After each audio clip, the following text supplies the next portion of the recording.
RonPaul2012.com. It is absolutely essential. Obviously, everybody go out and get ready to try to be delegates. Everybody hit the ground in Iowa. I know I have family who's actually gone to Iowa. So there is a massive grassroots operation. All the different ways people can get involved are at RonPaul2012.com. I want to go back to the campaign here in a moment, sir, but they've obviously tried to keep you with 89 seconds in the CBS debate and other places from actually talking about the real issues. And instead they'll ask you, what do you think of Newt? What do you think of Mitt? So they can basically still give you time and not get caught censoring you, but they still censor you in another way. What do you have to say about that? Well, I mean, that's been ongoing, and I've lived with that for a long time. I have to be on guard for it, but and try to distract them from it. But that's ultimately their goal, is to make a subtle, if not blunt, assumption that, well, you can't win, and therefore we shouldn't pay a whole lot of attention to you. But the only way we can ultimately overcome that is success in Iowa. You know, as a beginning point, you know, if we do really well there, they're going to have a lot harder time doing that to us. I saw the Republicans here in Austin are going to protest Eric Holder, the Attorney General, today because he wants the UN to oversee our elections. And I agree, that's certainly out of control and treasonous. But this is the guy caught perjuring himself, and the memo CBS released last week show that they said they were going to blame the guns in Mexico on the Second Amendment. Is that not a form of false flag against our most basic of rights, sir? And what would you do, if president, to people like Eric Holder? Well, he should be immediately fired, and then there should be an investigation and find out if charges should be made. And that's obviously over the top. And all these kind of sting operations and false flag, this is criminal, and I think they do it constantly. I think they were doing that when there was this so-called attempt to kill the Saudi or the Iranian ambassador. You know, that kind of stuff is just way too much. But no, they should be investigating, and you know, that's one thing I think the Government House Committee is doing a pretty good job at investigating that, but.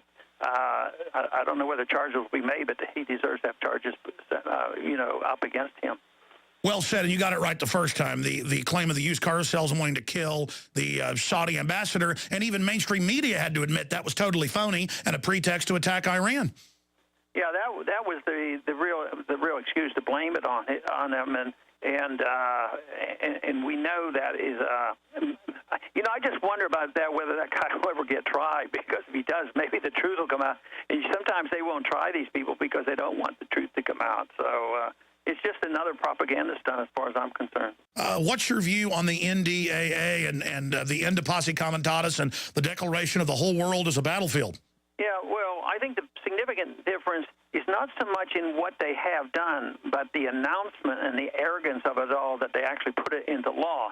You know, our government's been involved with our CIA and involvement in overthrowing governments, and this for a long, long time. And, of course, last spring, I guess it was in February, where the administration admitted that they could assassinate American citizens, and now they're putting it into law. So this to me is an extremely wrong way to go. This is a giant step. This should be the biggest news going right now. It's literally legalizing martial law. And yet, you know, in our debates, how often does it come up? It didn't come up at all.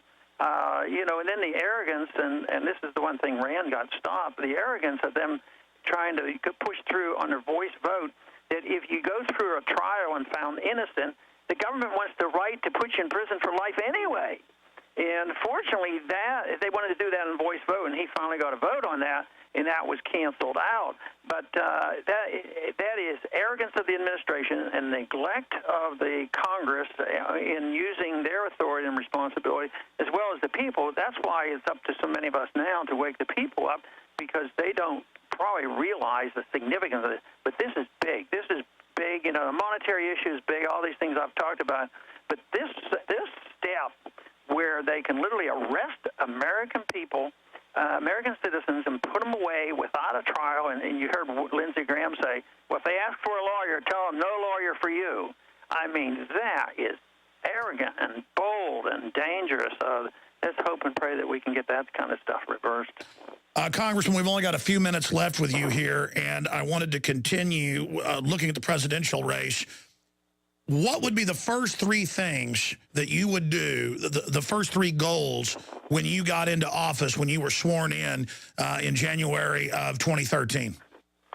Well, there are three big goals, but you might not be able to do as much all by yourself the first few days, but you could change the foreign policy immediately and send a message to the world that we are not looking for more wars. We're looking for, a more peaceful solution to the problems, and that is to start bringing our troops home, which would send a message that money is going to be spent at home instead of overseas, might send a message to the markets that things will be different. But then other than that, then it would be working on the budget to cut the spending. My proposal that if we're serious about this, we have to cut the budget. I want to cut it first year at $1 trillion.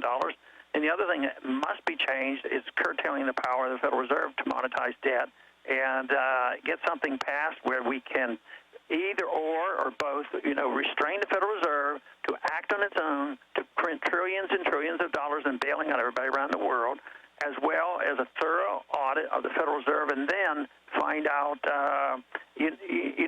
find out exactly what they have been doing, and then aim for legalizing the competing currency. Some of those messages, if we change our foreign policy, bring our troops home, start balancing the budget, you don't have to wait for everything to be perfect. It's just the direction we're going. People might say, hey, this is different, and maybe some optimism would come back, which we need a lot of. Beautifully said. What can we do on the campaign trail briefly? And then finally, I know you've written a piece today that's on your congressional site. It's also on Infowars.com about forced drug research where they're trying to psychologically screen the kids. Internet kill switch admitted in the Washington Post. All of this is happening. But what can we do to ensure that you win in Iowa, Congressman, in closing? Well, to continue to do what we're doing, and if they're not involved, anybody's not involved, want to go to Ron Paul 2012 and find out, because people can phone from home. They certainly can raise funds. People are going out to Iowa. There's activity, but there's a lot of electronic activity going on, with automatic phoning and different things that's done. This is very, very important. So we're in the lap here right now, so it's very important that we get maximum effort made. I was about to say, now is the time for the maximum effort, and certainly I'm glad you ran again. Look at the incredible effect you and others have had since your last run 4 years ago. You've got a real shot if people believe and take action. Congressman Ron Paul, thank you so much for spending time with us, and go with God. Thank you, Alex. Thank you. Thank you, sir.